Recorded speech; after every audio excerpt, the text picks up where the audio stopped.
सत्य के खोजने वाले आप सबको मेरा वंदन है। कल आप बड़ी मात्रा में भारतीय विद्या भवन में उपस्थित हुए थे और उसी के उपरांत जो कुछ भी कहना है आज आपसे आगे की बात मैं करने वाली हूँ। विषय था एक्सपीरियंसेस ऑफ डिवाइन लव, परमात्मा के प्रेम के अनुभव। इस आज के साइंस के युग में पहले तो परमात्मा की बात करना ही कुछ हंसी सी लगती है और उसके बाद उसके प्रेम की बात तो और भी हंसी सी आती है। विशेषकर हिंदुस्तान में, जैसे मैंने कल कहा था कि यहाँ के साइंटिस्ट अभी तक उस हद तक नहीं पहुंचे हैं जहां वो जाकर परमात्मा की बात सोचें। ये दुख की बात है, लेकिन और विदेशों में साइंटिस्ट वहां तक पहुंच गए हैं जहां पर हार कर कहते कि इससे आगे न जाने क्या है। और वो ये भी कहते हैं कि ये सारा जो कुछ हम जान रहे हैं ये साइंस के माध्यम में बैठ रहा है, ये बात सही है, लेकिन ये कुछ भी नहीं है। ये जहां से आ रहा है वो एक अजीब सी चीज है जिसे हम समझ ही नहीं पाते। जैसे कि केमिस्ट्री के बड़े बड़े साइंटिस्ट हैं, वो कहते हैं कि ये पीरियोडिक लॉज जो बनाए गए हैं ये समझ में नहीं आते कि किस तरह से बनाए गए होंगे। एक विचित्र तरह की रचना करके इतनी सुंदरता से एक एक अणु रेणु को किस तरह से रचा गया है, एक एक अणु में एक ब्रह्मांड किस तरह से समाया गया है, ये कुछ समझ में नहीं आता। वे कहते हैं कि इनके रचना का कार्य तो हम कर ही नहीं सकते। रही बात यह कि ये रचना कैसी हुई ये भी हम नहीं बता सकते। ये पृथ्वी इतने गति से घूम रही है, ये किस तरह से घूम रही है और उस पर ये ग्रेविटी किस तरह से काम कर रही है, ये हम बता सकते हैं कि ये काम कर रही है, लेकिन वो किस तरह से कर रही है इस मामले में साइंस कुछ भी नहीं कह सकता। आइंस्टीन जैसे बड़े बड़े साइंटिस्ट ने बार बार दोहरा के कहा कि कोई तो भी ऐसा अज्ञात अननोन लैंड है जहां से ये सारा ज्ञान हमारे पास आता है। और जो देश साइंस के परिसीमा में पहुंच गए वहां पर हर तरह की सुविधाएं हो गई, खाने पीने को सबके पास व्यवस्थित हो गया, समृद्धि आ गई। लोग कहते हैं ये एफ्लुएंस आ गया है, कंट्री में एफ्लुएंस है, बहुत ज्यादा पैसा। तो उनके बच्चे घर द्वार छोड़ करके घर से भागे हुए हैं, सब सन्यासी जैसे घूम रहे हैं। कुछ तो हिंदुस्तान भाग रहे हैं, कुछ नेपाल जा रहे हैं। वो कह रहे हैं कि ये सब छोड़, ये माँ बाप ने हमारे पता नहीं क्या पत्थर ईंटें इकट्ठी कर ली, हम इनके पीछे बैठने वाले नहीं। लेकिन वो छोड़ करके भी आज वो लोग हिप्पी हो गए हैं, चरस पी रहे हैं, गांजा पी रहे हैं।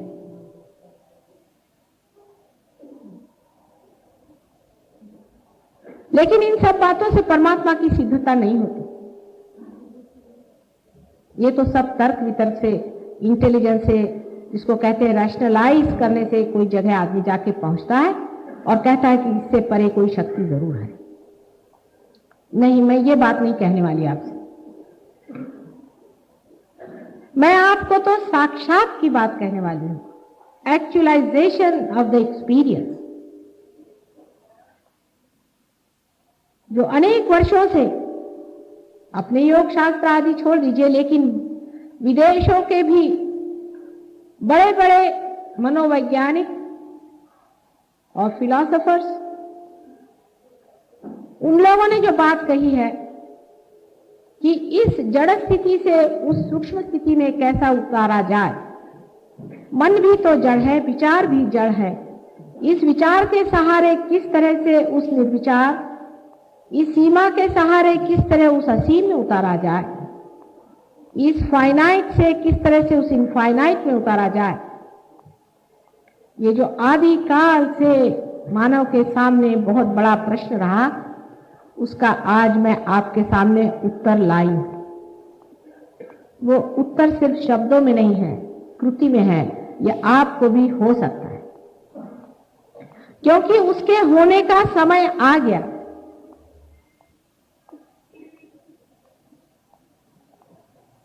उसका मौका आ गया है, कलियुग में ही यह होना है। जब तक पूरी तरह से कलियुग परिपक्व नहीं हुआ था, मानव पूरी तरह से उस संतुलन में नहीं पहुंच गया था जहां उसे पहुंचना है। जब तक परमात्मा की कृति मानव मनुष्य पूरी तरह से तैयार नहीं हो गया था, ये कार्य होने वाला भी नहीं था। जिस प्रकार आप देख रहे हैं कि ये माइक जब तक पूरी तरह से तैयार नहीं हुआ, तब तक मेंस में लगाया नहीं गया। कलियुग में ही, जो कि दिखने में अत्यंत घोर और दर्दनाक, अत्यंत भीषण और भयंकर सा नजर आ रहा है, इसी कलियुग के आग में ही तप कर आप वो होने वाले हैं जो आपको होना था। सिर्फ एक ही प्रश्न है,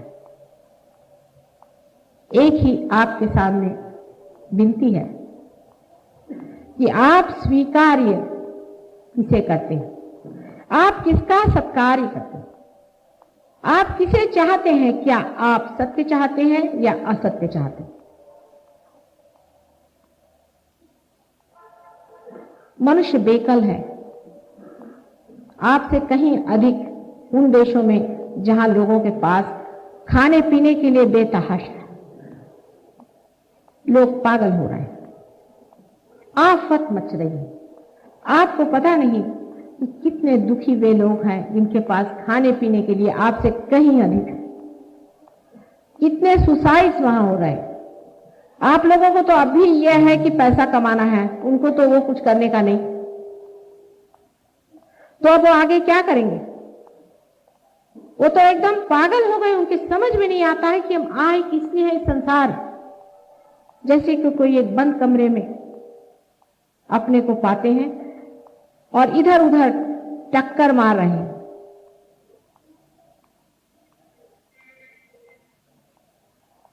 आप लोग भी प्रगति के मार्ग पे जा रहे हैं, जिसे आप प्रगति कहते हैं, और आप भी उसी रास्ते से गुजर रहे हैं जिस रास्ते से वो गुजर गए।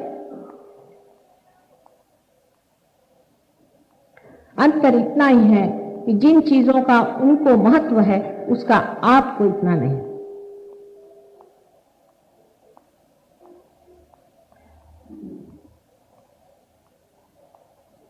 लेकिन क्या आप भी उसी रास्ते से गुजरना चाहेंगे, या अगर कुछ शॉर्टकट मिल जाए तो उस शॉर्टकट को अपना लें?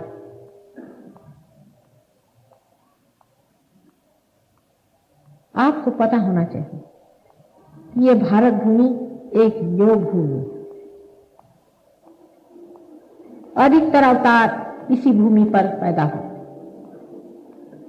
एक बड़ी महान भूमि पर आप पैदा हुए हैं। यही आपका चॉइस, यही आपका चुनाव बहुत बड़ी चीज है। हालांकि खाने पीने की थोड़ी बहुत तकलीफ है, थोड़े बहुत इंसान जरा जरूरत से ज्यादा धूर्त है, तो भी इस देश के चैतन्य के प्रांगण में आप आए हैं। यही एक बड़ा भारी चुनाव आपने किया है, और आप नहीं जानते कि कितनी बड़ी आपके ऊपर परमात्मा की कृपा है। आज आपके बच्चे आपके साथ बैठे हैं, आपके माँ बाप आपके साथ खड़े हैं।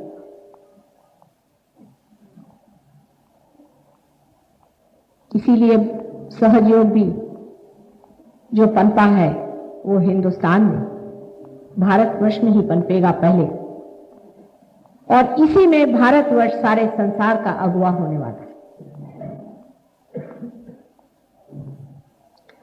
अब परमात्मा का प्रेम है या नहीं, या परमात्मा है या नहीं, ये तर्क वितर्क की बात है ही नहीं।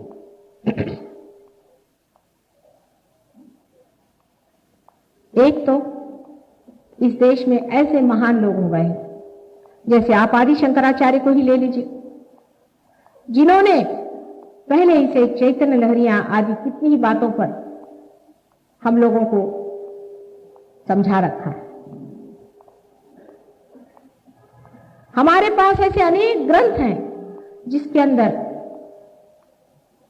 परमात्मा के स्वरूप के बारे में भी अनेक चर्चाएं हो चुकी, लेकिन उन पर विश्वास क्यों किया जाए? आखिर उसे क्यों मान लिया जाए क्योंकि शंकराचार्य कह रहे? एक साहब बता रहे थे कल मुझे कि ज्ञानेश्वर जैसे पंडित आदमी को क्या बेवकूफी सूझी कि श्री गणेश की स्तुति करते हैं। ज्ञानेश्वर जी को आप पंडित मानते हैं, यही बड़ा आश्चर्य है।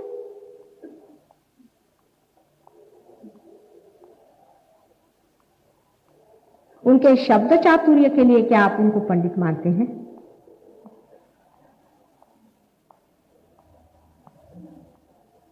इन ग्रंथों में जो चीजें लिखी गई हैं वो उन लोगों ने लिखी है जो बहुत ऊंचे स्तर पे पैदा हुए।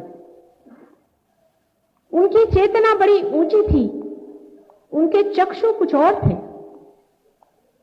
समझ लीजिए कि कोई बड़े ऊंचे 10वें मंजिल पे पैदा हुई वो व्यक्ति थी और सर्वसाधारण समाज बिल्कुल ही निम्न स्तर पे, पहले स्तर पे पैदा हुआ था।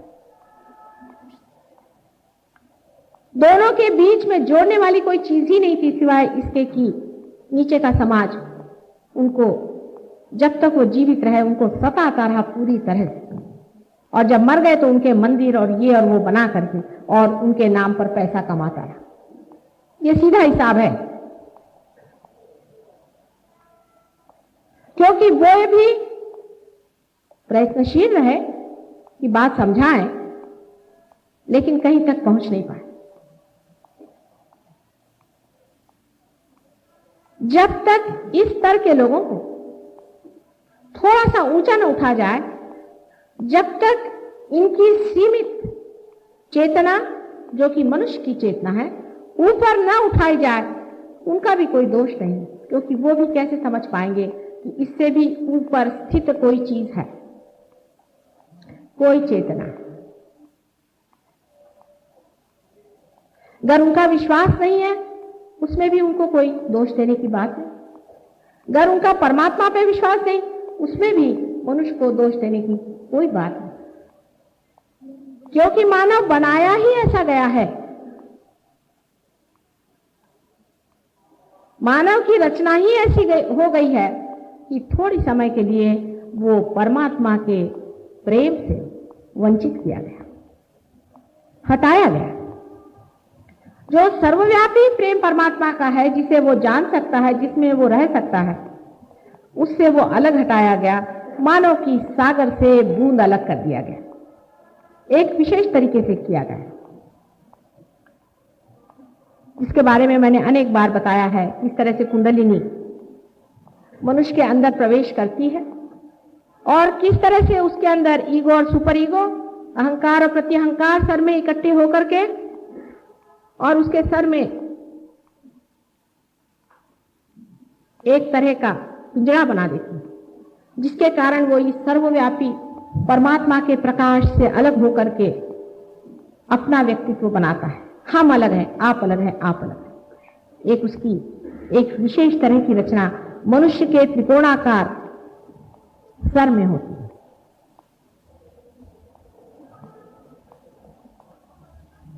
उसके अंदर 3 शक्तियों का प्रवेश होता है। उन 3 शक्तियों को हम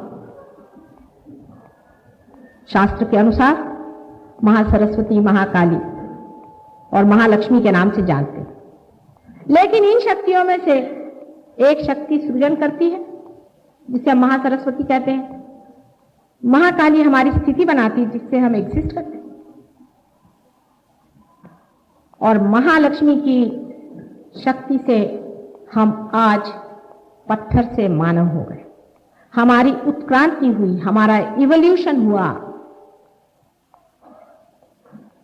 एक सोने में भी धर्म है, सोने का धर्म है, आप जानते हैं कि वो कभी भी खराब नहीं होता, उसका पीलापन उसका धर्म नहीं, लेकिन धर्म उसका है कि वो कभी भी खराब नहीं होता, इट डज नॉट टार्निश। इसी तरह से मानव का भी धर्म है। यह धर्म बदलने का काम महालक्ष्मी जी का है और श्री विष्णु का है, जो अंत में विराट स्वरूप में प्रकटित होते हैं। अब मानव में आपको आश्चर्य होगा कि इस परमात्मा ने कितनी सुंदर व्यवस्था की। आप इससे अज्ञात हैं, कुछ डॉक्टर लोग तो जानते ही हैं, लेकिन वो सिर्फ यही कहते हैं कि we can not explain the mode of action.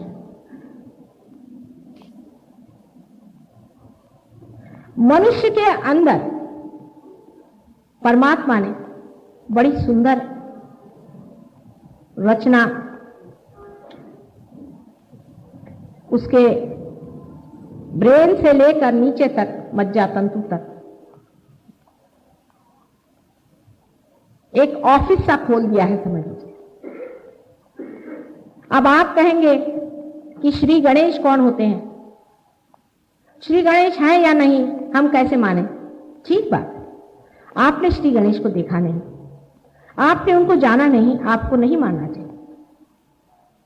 लेकिन कुछ ऐसी अजीब सी चीज है कि जब तक आप अंदर आते नहीं आप उसको देख सकते नहीं, जब तक आप बाहर खड़े हैं आप उसको मानते नहीं। जैसे कि समझ लीजिए आप बाहर खड़े हैं और आपने हमें देखा नहीं, और आप कहें हम माता जी को कैसे माने कि वे हैं, तो हम कहेंगे कि आप अंदर आइए तब आप देखिए, तो आप कहेंगे नहीं हमें बाहर ही लाके दिखाइए। जब उनकी सत्ता अंदर ही है तो आपको ही तो अंदर आना होगा ना। जब तक आप अंदर जाकर के देखिएगा नहीं तब तक आपको ये चीज दिखाई नहीं। तो सबसे पहले सारी सृष्टि बनाने से पहले, आदि कुंडलिनी बनाने से पहले, सारा संसार बनाने से पहले श्री गणेश जी की स्थापना की। आज मंगलवार का कितना शुभ दिन। वे स्वयं साक्षात पवित्रता के पूर्ण अवतार, वे अपने अंदर स्थित हैं, उसको देखने के लिए आपके पास चक्षु नहीं। वे अपने अंदर मूलाधार नाम के सेंटर पे, जहां की प्रोस्टेट ग्लैंड सराउंड करती है, जिसे हम पेल्विक प्लेक्सस के नाम से जानते हैं, उसके अंदर हर एक इंसान में प्रतिबिंबित है। जागरूक नहीं हो, चाहे सुप्त से ही हो, लेकिन वे वहां पर हैं। ये देवता ऐसी हैं कि कभी भी पूर्णतया सुप्त होती ही नहीं। जब तक मानव राक्षस न हो जाए, बिल्कुल ही राक्षस हो जाए, तब तो वो वहां से लुप्त ही हो जाते हैं। नहीं तो हर एक मानव के अंदर श्री गणेश विराजते हैं। ये पहला हमारे अंदर का सेंटर है, जिसे कि मूलाधार चक्र कहा जाता है। मूलाधार, आप तो सब संस्कृत के पंडित हैं। मूल माने रूट और आधार माने support. Support of the root,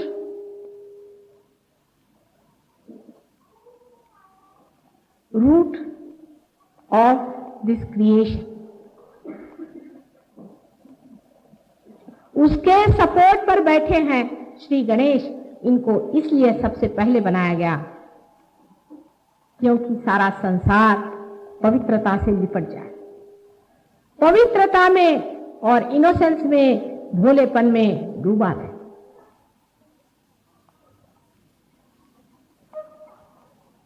बहुत से लोग ये भी कहते हैं कि माता जी इतने भोला होना ठीक नहीं, आपको कोई प्रैक्टिकल सेंस नहीं, आपको प्रैक्टिकल सेंस होना चाहिए।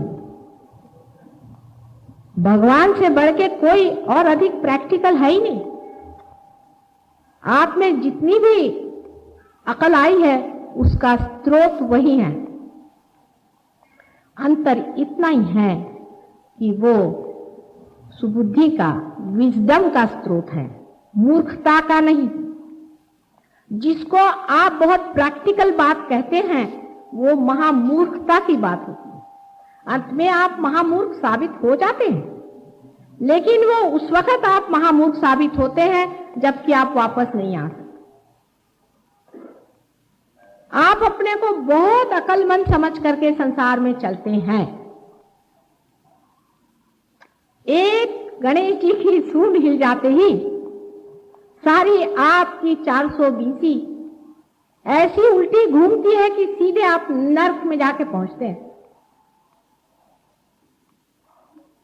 भगवान से चालाकी नहीं चल सकती। एक बार, अनेक बार आप मुझसे झूठ बोले, मैं तो मां हूं, मैं माफ कर ही देती हूं, लेकिन श्री गणेश वो बहुत होशियार आदमी है तो बिल्कुल बच्चों जैसे, इटर्नल चाइल्डहुड के वो प्रतीक। इसका मतलब यह है कि जिस वक्त आप अपने उत्थान की बात सोचें, परमात्मा की बात सोचें, तब एक छोटे बच्चे जैसे हो जाए, विशेषकर सेक्स के मामले में। गणेश जी का प्रतीक पेल्विक प्लेक्सस में आने का मतलब ही होता है कि सेक्स का और परमात्मा का कोई भी संबंध होता ही नहीं। जो लोग आपको इस तरह की गलत उल्टी सीधी बातें सिखा रहे हैं, उनके चक्कर में आने की बिल्कुल जरूरत नहीं। ये सब राक्षसों के अवतार। 16 राक्षसों ने संसार में जन्म लिया और अपने को महागुरु बन करके घूम रहे हैं। सब पैसे कमाने के धंधे हैं। इनके अपने अपने चक्कर हैं।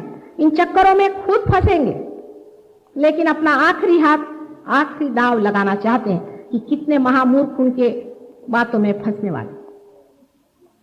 सेक्स का और परमात्मा का कहीं भी संबंध नहीं है। ये जताने के लिए श्री गणेश वहां पर बैठे हुए हैं, अपनी मां की रक्षा करने के लिए, जो अपने घर में आपके हर एक इंसान के त्रिकोणाकार अस्थि जो कि रीढ़ की हड्डी के नीचे में है, उस घर के सामने बैठे हुए हैं। वो घर आपकी मां का है, इसका नाम कुंडलिनी है, जो गौरी स्वरूप है। जो इंसान गणेश जी को वंदना करता है, वो इस बात को समझता है कि मां का स्थान कितना ऊंचा है और सेक्स से बिल्कुल संबंधित नहीं है। हिंदुस्तान का आदमी इस बात को खूब समझता है, और जो आदमी इस तरह की हरकत करता है उसे श्री गणेश इस तरह से ताड़ना देते हैं कि ऐसे लोगों की जब कुंडलिनी उठती है तो सारे के सारे जल जाते हैं। कुंडलिनी तो नहीं उठती उनकी, कुंडलिनी क्या बेवकूफ है उठने के लिए, लेकिन वो गणेश की जो हीट चलती है, वो जो गर्मी चलती है, वो सारे के सारे उन्हें जला देते। आदमी मेंढक जैसे कूदने लगता है, चिल्लाने लगता है, कपड़े उतार देता है, चीखने लगता है।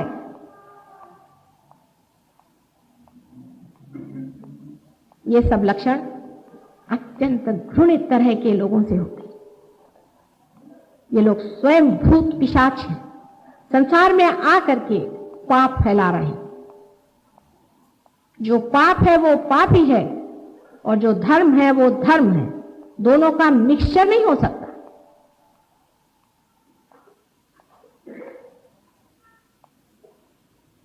धर्म को अधर्म बनाना, पुण्य को पाप बनाना, यही कार्य ये लोग कर रहे हैं। और वो कार्य सफलीभूत इसलिए ही हो रहा है कि आप लोग भी इसमें अपनी वीकनेसेस को अच्छे से संभाल सकते हैं। भगवान के नाम पे सेक्स हो तो और क्या चाहिए, बहुत अच्छी बात है।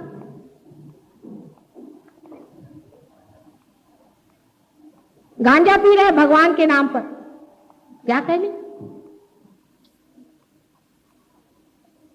कंफ्यूजन, इस तरह का गोलमाल, यही कलयुग का नाम।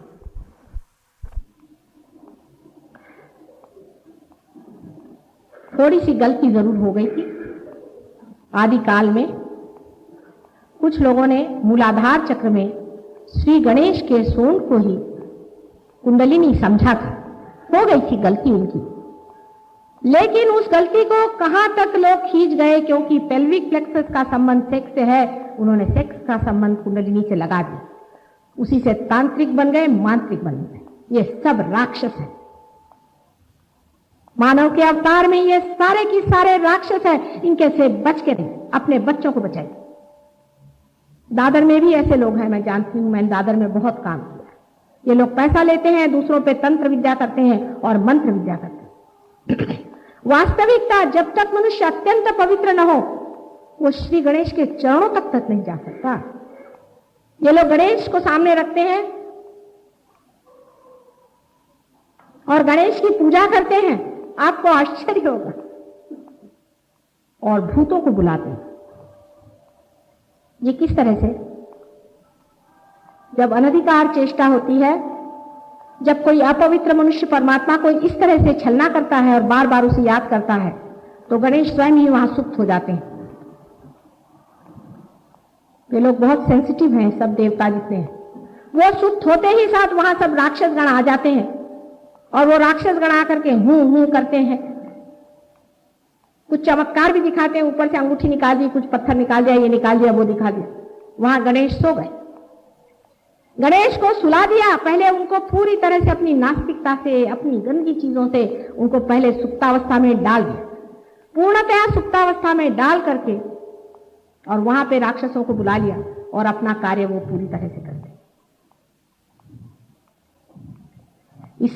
इस तरह के तांत्रिक मांत्रिकों को भी पता होना चाहिए कि आप पैसा कमा लेंगे इस देश में, लेकिन आप उसके साथ साथ नर्क का टिकट भी कटा रहे हैं, और परमानेंटली नर्क में जा करके आप वहीं रहेंगे, वहां से लौटने वाले नहीं। आप इस पैसे से बच के रहिए। इसको साक्षात आपको चाहिए तो मैं आपसे बताती हूं, इतना मनुष्य अधम भी हो जाए तो भी परमात्मा कितने कृपालु है। मैं पूना में गई थी, वहां पर एक बहुत बड़े मांत्रिक थे, और वो मेरे पास आए। वहां मैं डीआईजी साहब के यहाँ ठहरी थी। डीआईजी साहब ने कहा कि इस मांत्रिक ने हमारी बड़ी मदद की है, बहुत से चोरों को पकड़वा दिया और हमारी बड़ी हेल्प की है, आप जरा इसकी थोड़ी मदद करिए। तो वो आकर के मेरे पैर को बिलबिला के रोने लगा कि माँ मुझे छुड़ाओ, ये सब मुझे खा डाल रहे हैं, तुम तो समझ रही हो सब बात को। मैंने कहा तुमने इन भूतों की क्यों मदद की, क्यों इन राक्षसों की मदद लेकर के तुमने इतनी दुष्टता करी? कहले मैंने दुष्टता नहीं की, मैंने हमेशा अच्छे काम किए। मैंने कहा अच्छा हो चाहे बुरा काम है, तुमने अनधिकार काम क्यों किया? कहले अच्छा मुझे माफ कर दो, मैं एक बार तुमसे इतना मांगता हूं कि मुझे परम दे दो। मैंने कहा 3 बार कहो कि मुझे परम चाहिए। जब मैंने परमात्मा से प्रार्थना की, फौरन वो पार हो। कितने असीम उनके प्रेम की कोई व्याख्या। हालांकि जन्म भर उसने जड़ वस्तुओं की प्रार्थना की, अंत में उसने सिर्फ मुझसे कहा परमात्मा उस पर ढर आए वो पार हो। और जब बाहर गया तो डीआईजी साहब से कहने लगा ऐसे कैसे हो सकता है कि मेरे सारे माताजी कह रहे कि तुम्हारी अब गई विद्या, मैं तो 25 साल मैंने तपस्या की, स्मशान में जाके कैसे जा सकती? उसने कहा अच्छा बोलो तुम्हारे मंत्र, देखे तुम्हारे कोई आते हैं। वो मंत्र बोलता गया, आधा घंटे कुछ नहीं हुआ, आकर पैर पे लौट गया, माँ वो सब खत्म हो गया। मैंने कहा कि जिसके कारण वो शक्ति तुम्हारे अंदर थी वे ही चले गए, तो अब कहां से होगा? अब वो जागरूक हो गए जो तुम्हारी शक्ति दिखाएं। जब उनके जागरूक होते, जैसे ही वो मनुष्य में जागरूक हो जाते हैं, तो ये सब दुष्ट वृत्तियां गिर जाती हैं। ये सारे ही दुष्ट जो तुम्हारे सर में घुसे हुए थे, जो तुमसे काम ले रहे थे वे सारे ही के सारे नष्ट हो जाते। इन देवताओं को जागरूक करते ही आप स्वयं देवता स्वरूप हो जाते। इसीलिए कहते हैं कि नर जैसे करनी करे, नर का नारायण हो। करनी का मतलब यह है कि जिस तरह से मनुष्य पार हो जाता है जब उसके अंदर के देवता जागरूक हो जाते हैं। श्री गणेश हमारे अंदर हमेशा संतुलन लाते हैं। अब साइकोलॉजी में मैं इसे बताऊं, क्योंकि साइंस वाले हमेशा साइकोलॉजी पर जाते हैं। साइंस में जिसे ईड कहते हैं, आईडी ईड, वही श्री गणेश है। वे कहते हैं कि अचेतन ऐसा है, अनकॉन्शियस ऐसा है कि उसके अंदर से स्वप्न में ही कुछ इस तरह के प्रतीक, सिंबल्स आते हैं, उससे जान पड़ता है कि हमारे अंदर कुछ संतुलन लाने की कोशिश की जा रही है, हमारे अंदर कुछ करेक्शन लाने की कोशिश की जा रही है, हमें कुछ समझाया जा रहा है। इस तरह के बहुत से फ्राइड ने तक, हालांकि वो भी एक राक्षस ही था, लेकिन फ्राइड ने तक इधर इशारा किया, पर उसके अनेक शिष्यों ने, और आज जहां साइंस पहुंचा है, साइकोलॉजी पहुंची है, उन लोगों ने सब ने इस बात का निदान लगाया है और कहा है कि अनकॉन्शियस जो है, जो अचेतन है, वो कोई बड़ी भारी सोच समझ वाली चीज है, वो हमें सही रास्ते पे रखते हैं। वो श्री गणेश, साइकोलॉजिस्ट अभी श्री गणेश तक नहीं पहुंच पाए, क्योंकि वे ये नहीं जानते कि श्री गणेश के लिए पहुंचने के लिए पहले अपने जीवन को पवित्र बनाना चाहिए। रात दिन शराब पीने वाले आदमी श्री गणेश के पास कैसे पहुंचेंगे? अपने जीवन को जिसने पवित्र नहीं बनाया है, जिसके जीवन में संतुलन नहीं है, जो अपनी पत्नी छोड़कर और अनेक औरतों में रमता है, ऐसे महापापी लोगों के लिए क्या गणेश जी दर्शन देंगे, जो कि स्वयं साक्षात पवित्रता के अवतार हैं। लेकिन पवित्रता के चमत्कार इतने हैं कि अभी मैं एक यूनिवर्सिटी में, कृषि यूनिवर्सिटी में गए थे, राहुरी में। वहां के कुछ प्रोफेसर हमारे शिष्य हैं। उन्होंने मुझसे कहा कि माँ, हमें कोई ऐसा तुम वाइब्रेटेड पानी दो जिससे हमारी उपज बढ़ जाए। तो मैंने कहा लो, मैंने उनको ऐसे हाथ घुमा के पानी दिया। कल ही वो आए थे, बता रहे थे अपने अपने किस्से। तो कहते हैं कि उस पानी से उन्होंने कुएं में डाल दिया, और उस कुएं के पानी से जितना भी धान्य हुआ वो 100 गुना ज्यादा हुआ। कहले ये तो हमें मालूम ही था कि मां वाइब्रेशन से होगा ही, क्योंकि वो तो पहले भी हो चुका था। लेकिन सबसे आश्चर्य ये हुआ कि बहुत सा अनाज, 250-250 पोतियां का अनाज चूहे खा जाते थे, सड़ जाता था, विशेषकर चूहे खाते थे। और जिस गोदाम में यह अनाज रखा गया, हमको आश्चर्य हुआ कि उसमें छेद भी थे उन बोरों में, लेकिन चूहों ने उसमें दांत तक नहीं लगाए। और उसी के पास एक पेन रखा हुआ था, एक और तरह की चीज होती है जिसको पेन कहते हैं, वो दूसरी किसी जगह का था, वो सारा वो खा गए जो कभी चूहे नहीं खाते। और गेहूं उन्होंने छुए नहीं, जैसे कि वैसे रखे। अब आप कहेंगे ये कैसे हो सकता है? साइंटिस्ट इसको मानने को तैयार नहीं कि हो ही नहीं सकता, ऐसे कैसे हो सकता है। लेकिन साक्षात सामने है, देखिए ये बात। अब ये एक साइंटिस्ट ही है वहां के, उन्होंने मुझे बताया, राहुरी के प्रोफेसर हैं चौहान, उन्होंने मुझे बताया कि मां हम लोग दंग हो गए देखकर। अब हम यूनिवर्सिटी में इस बात को कहते हैं तो हमारे साइंटिस्ट कहते हैं कि नहीं, इत्तेफाक होगा। उन्होंने कहा भाई इत्तेफाक ऐसे कैसे हो सकता है कि कोई चूहे ने छुआ ही नहीं। जब परमात्मा की बात हुई तो इत्तेफाक हुआ, और साइंस की बात पे श्योर शॉट हुआ। क्योंकि परमात्मा को मानना मनुष्य के अहंकार के लिए बड़ी कठिन बात है। अहंकार ने इस तरह से सर ढक दिया है, थोड़ा सा अहंकार जरा इधर खींच लीजिए तो बराबर बीचों बीच जगह हो जाती है मेरे सहयोग के लिए। इस अहंकार के बारे में वो ये नहीं सोचना चाहते कि कैसे हो सकता है। कैंसर की बीमारी हमारे सहयोग से आप जानते हैं कि बहुत लोगों की ठीक हो गई। दिल्ली में भी बहुत से कैंसर की बीमारी ठीक हो गई। यहाँ तक कि वहाँ की गवर्नमेंट ने ये कहा कि हम जानना चाहते हैं कि कैंसर की बीमारी किस तरह से सहयोग से ठीक हो गई। तो मैंने एक डॉक्टर साहब जो हमारे शिष्य उनको भेजा कि भाई आप जाकर वहां बताइए। वहां के सेक्रेटरी ने हमें चिट्ठी दी कि ये हमारे समझ में नहीं आ रहा है।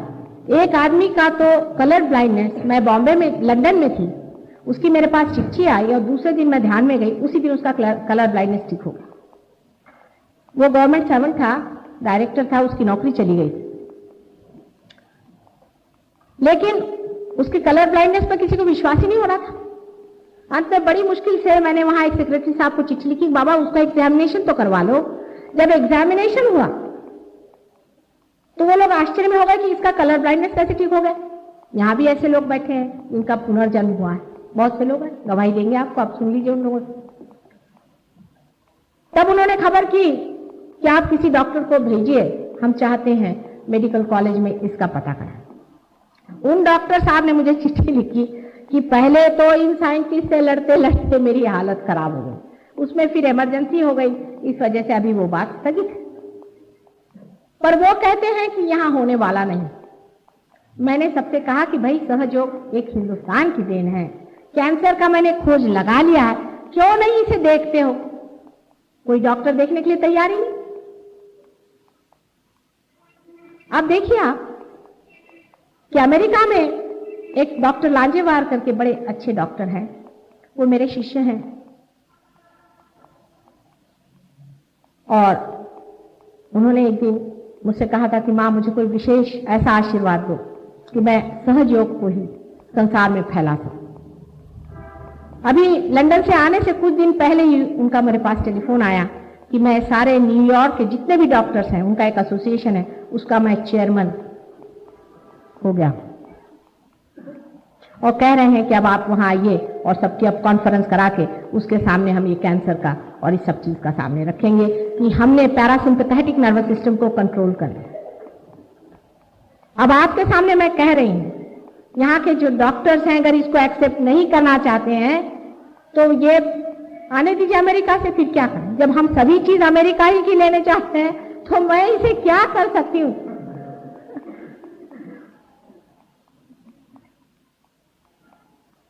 इस प्रकार अनेक बीमारियां सहयोग से ठीक हुई। सहयोग से आपके अंदर जो 7 सेंटर्स हैं, आपके अंदर जो सुंदर व्यवस्था परमात्मा ने की हुई है, वो कुंडलिनी के प्रकाश से जागृत हो जाते हैं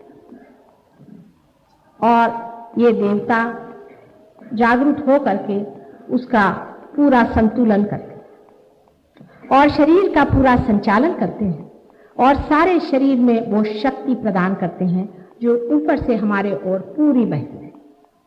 ऐसे ही समझ लीजिए कि अगर हम मोटर का पेट्रोल खर्च कर रहे हों और वो खत्म हो रहा हो तो हमें एक तरह का टेंशन आ जाता है। पर अगर आपके पास ऐसी कोई व्यवस्था हो कि पूरी समय आपके अंदर पेट्रोल भरता रहे तो थकने की कोई बात ही नहीं, खर्च होने की कोई बात ही नहीं। इसी तरह की व्यवस्था हो जाती, इसी को पैरासिम्पैथेटिक नर्वस सिस्टम कहते हैं। अब आपको यह भी सुनकर आश्चर्य होगा कि ये सब कह रहे हैं डॉक्टर लोग कि पैरासिम्पैथेटिक का पकड़ना बहुत मुश्किल है, उसको हम नहीं कंट्रोल कर सकते। दूसरा ये भी कहते हैं कि अगर साइकोसिंथेसिस करना है, अगर सब शरीर की जितनी भी ग्रंथियां हैं और मन, बुद्धि और अहंकार आदि सबको अगर एकत्रित करना है तो उसके लिए पैरासिम्पैथेटिक से ही चलना होगा। ये सब उन्होंने स्टेज पूरा बना लिया हमारे, वो वही बता रहे हैं जो हम कर रहे हैं। लेकिन हम अगर कहें कि तुम कूद करके स्टेज पे आ जाओ तो उसके लिए कोई भी बुद्धिमान तैयार नहीं।